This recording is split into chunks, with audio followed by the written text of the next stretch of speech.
আসসালামু আলাইকুম গাইজ, আপনারা সবাই কেমন আছেন? আশা করি ভালো আছেন। আজকে একটা নতুন রেসিপি নিয়ে চলে আসলাম। দেখুন, এখানে মূলো ছোটো ছোটো কেটে নেওয়া হয়েছে, ক্যাপসিকাম কেটে নেওয়া হয়েছে, আর বেগুন কেটে নেওয়া হয়েছে। এখানে টমেটো কেটে নেওয়া হয়েছে, পেঁয়াজ আর আলু। তো আমরা এখন গ্যাসটা জ্বালিয়ে নিচ্ছি। গ্যাসটা জ্বালিয়ে নিয়েছি, কড়াটা বসিয়ে দিলাম। এখন আমরা অয়েল দেবো কড়ার মধ্যে। আমরা অয়েল দিচ্ছি।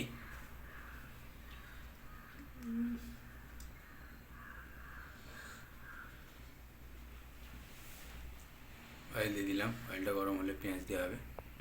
আমাদের অয়েল গরম হয়ে গেছে, এবার আমরা পেঁয়াজ দিয়ে নিচ্ছি।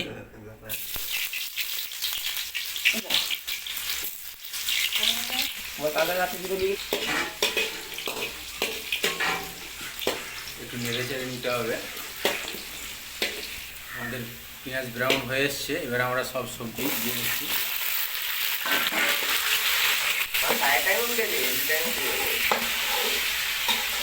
একটু ভালো করে নেড়ে চেড়ে নিতে হবে। এবার আমাদের আলু দিয়ে নাড়াচাড়া হবে।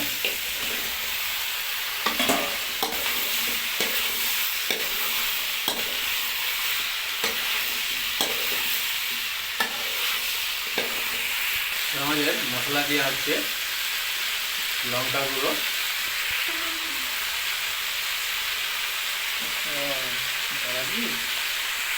জিরা গুঁড়ো দেওয়া হচ্ছে,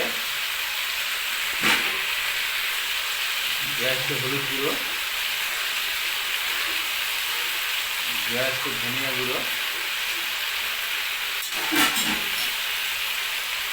স্বাদ মতন লবণ দেওয়া হচ্ছে।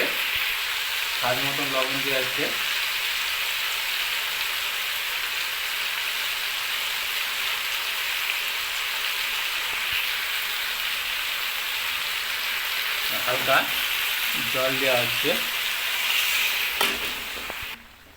ভালো করে নেড়ে চেড়ে নিতে হবে।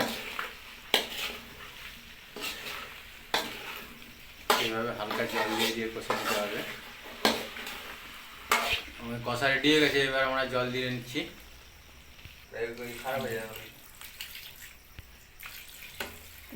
আমাদের জল দিয়ে নিয়েছি, এবার আমরা ফুটিয়ে নেব। আমাদের রান্না হয়ে গেছে, এই যে দেখুন, খুব সুন্দর কালারফুল হয়েছে আর খুব সুন্দর, খুব সুস্বাদু খাবার। আপনারা চাইলে ট্রাই করে দেখতে পারেন। আর খুব সুন্দর লেগেছে। আপনাদের কেমন লেগেছে অবশ্যই জানাবেন। আপনারা দেখে বলবেন কেমন হয়েছে। আপনারা ভালো থাকবেন, সুস্থ থাকবেন। আপনাদের জন্য অনেক দোয়া, অনেক ভালোবাসা। By guys.